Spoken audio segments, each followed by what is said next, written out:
Hello. तो हम विकास की अवस्थाएं पढ़ रहे थे और उसमें हमने एक अवस्था पढ़ ली, शेषवावस्था। अब हम दूसरी अवस्था की ओर चलेंगे जो है बाल्यावस्था। हम इसका समय मान रहे हैं 5 या 6 वर्ष से लगभग 12 वर्ष तक।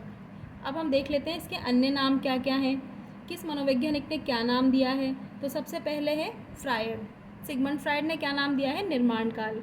इसे निर्माण काल क्यों कहा है? क्योंकि इसमें बच्चा सबसे ज़्यादा भाषा पर जोर देगा, रचनात्मक कार्यों पर जोर देगा। तो इस प्रकार से उसकी भाषा अच्छी हो जाएगी, उसके वैचारिक उदय उदय का समय है, तो इसलिए फ्रायड ने इसे निर्माण काल कहा है। कॉल और ब्रुश ने कहा है अनोखा काल। तो इन्होंने अनोखा काल क्यों कहा, अब हम वो देख लेते हैं।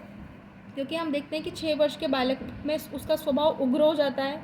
जब वो 7 वर्ष का होता है तो उदासीन हो जाता है, 8 वर्ष का हो जाता है तो सामाजिक गतिविधियों में भाग लेने लगता है। तो इसमें सब प्रकार का सम्मिश्रण होने के लिए हम इसे अनोखा काल कह सकते हैं। इसे गैंग एज कहते हैं क्योंकि बच्चा सामूहिक रूप से खेल खेलने लगता है, बच्चों के समूह में घूमने लगता है।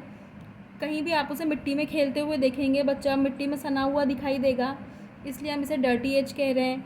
मूर्त चिंतन की आयु, बच्चे में चिंतन हो रहा है, लेकिन चिंतन उस प्रकार का है कि जो वस्तु उसके सामने प्रत्यक्ष रूप से है वो उसी के बारे में सोच सकता है। हम इसे गेम एज कहेंगे। हमने पहले पढ़ा था प्ले एज, जो हमने कहा था पूर्व बाल्यावस्था को, और ये है गेम एज। वो सभी प्रकार के खेल खेल सकता है, जैसा कि स्ट्रैंग ने कहा है कि 10 वर्ष का बालक सभी प्रकार के खेल खेल लेता है। खोखली मित्रता यानी कि होलो फ्रेंडशिप, इसमें ऐसी मित्रता है कि बच्चा जैसे पहले तो एक दूसरे के साथ बहुत अच्छे से घुल मिलकर खेल रहे हैं, थोड़ी सी बात पर वो कहता है कि नहीं, मुझे तुमसे दोस्ती नहीं करनी और मैं तुमसे दोस्ती ख़त्म कर रहा हूँ। तो ये खोखली मित्रता की आयु है। मिथ्या परिपक्वता की, बच्चा अभी बड़ा भी नहीं हुआ है और शेषवावस्था से अभी गुजरा ही है। वो खुद को ऐसे दिखाएगा जैसे मैच्योर। माता पिता जब कोई बात कहेंगे तो वो ऐसा दिखाने की कोशिश करेगा उसे सब कुछ समझ में आ रहा है, और अगर आप थोड़ी देर बाद उसे पूछोगे तो पता लगेगा उसे कुछ समझ में ही नहीं आया। प्राथमिक विद्यालय का आयु हम इसे RT के अकॉर्डिंग कह सकते हैं, क्योंकि हमने देखा है कि भाई 6 वर्ष से बच्चा स्कूल जाना शुरू करता है, तो ये प्राथमिक विद्यालय की आयु है। अब हम देखेंगे कि बाल्यावस्था की क्या क्या विशेषताएं हैं। हमने देखा था कि शेषवावस्था में जो शारीरिक विकास है वो 2 या 3 वर्ष तक लगभग दुगना हो गया था। मानसिक विकास 5 वर्ष तक लगभग 90% हो गया था। इसमें विकास हो तो रहा है बाल्यावस्था में, लेकिन शेषवावस्था की अपेक्षा एकदम धीमी गति से होगा। शारीरिक आप देखेंगे कि 7 या 8 वर्ष में जब आपने बालक को देखा और 11 वर्ष में जब देखा, उसकी लंबाई में और वजन में ज़्यादा कोई फ़र्क नहीं आया है। हम देखेंगे अरे तुम तो लंबे हुए ही नहीं। तो इस प्रकार की जो वृद्धि है, मतलब लंबाई है, या शारीरिक विकास जो है और मानसिक विकास जो है वो बहुत धीमी गति से होगा। इस आयु में वो वास्तविकता में प्रवेश करने लगता है। हम देखते हैं कि शेषवावस्था में जो कोई बच्चा कार्टून देख रहा है वो टॉम एंड जेरी को समझता है कि ये रियल कैरेक्टर हैं, तो बाल्यावस्था में वो समझने लगता है कि टॉम एंड जेरी कोई रियल कैरेक्टर नहीं है।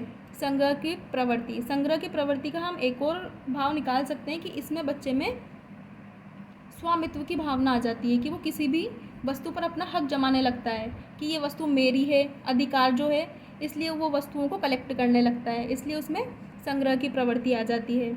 जिज्ञासा की प्रबलता है, लेकिन यहाँ पर जो जिज्ञासा है वो क्यों से है, कि अगर कोई भी वस्तु है या कोई भी प्रश्न ऐसा है तो वो क्यों है। तो इसमें बच्चा जिज्ञासा दिखाएगा क्यों के जवाब में, क्यों का जवाब जानने के लिए। उसके बाद हम देखते हैं कि सामाजिक और नैतिक गुणों का विकास होने लगता है। अगर आप बच्चे को जो नैतिक गुण देना चाहते हैं वो इसमें सीखने लगेगा, सामाजिक खेल खेलने लगेगा, लोगों के साथ घुलने मिलने लगेगा, तो इसमें सामाजिक गुणों का विकास होता है। रचनात्मकता की प्रवृत्ति, आप देखेंगे कि बच्चे कई वस्तुओं को तोड़ फोड़ कर कई नई वस्तुओं का निर्माण कर देते हैं। और जैसे कोई बच्चा है वो पेंटिंग बनाने लगता है, किसी की पेंटिंग अच्छी है, कोई गेम अच्छे खेल रहा है, तो ये रचनात्मकता की आयु है। निरुद्देश्य भ्रमण, आप कई बच्चों को गलियों में घूमते हुए देख लेंगे कि वो मतलब उनके पीछे कोई उद्देश्य नहीं। उनसे पूछोगे क्यों घूम रहे हो, तो बस वो घूम रहे हैं, उन्हें नहीं पता, पर वो बच्चों के साथ घूमते रहते हैं। काम प्रवृत्ति इसमें सुप्त होती है, इसलिए हम कहते हैं कि इसमें जो रचनात्मकता की प्रवृत्ति है वो मैक्सिमम हो जाती है।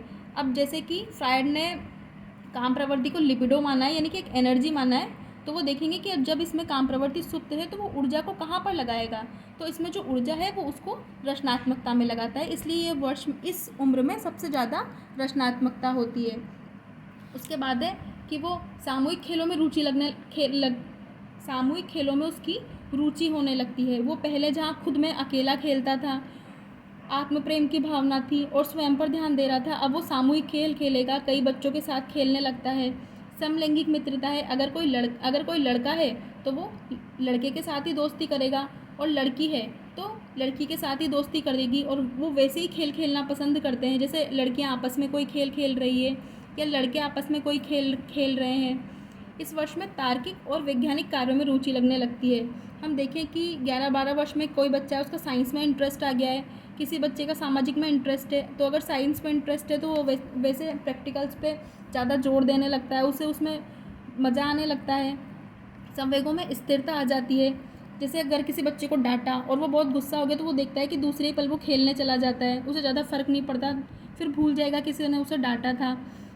संकल्पनाओं का विकास होने लगा है, यानी कि उसके कॉन्सेप्ट बन तो रहे हैं लेकिन सिर्फ उन वस्तुओं के प्रति जो उसके सामने प्रत्यक्ष रूप से है।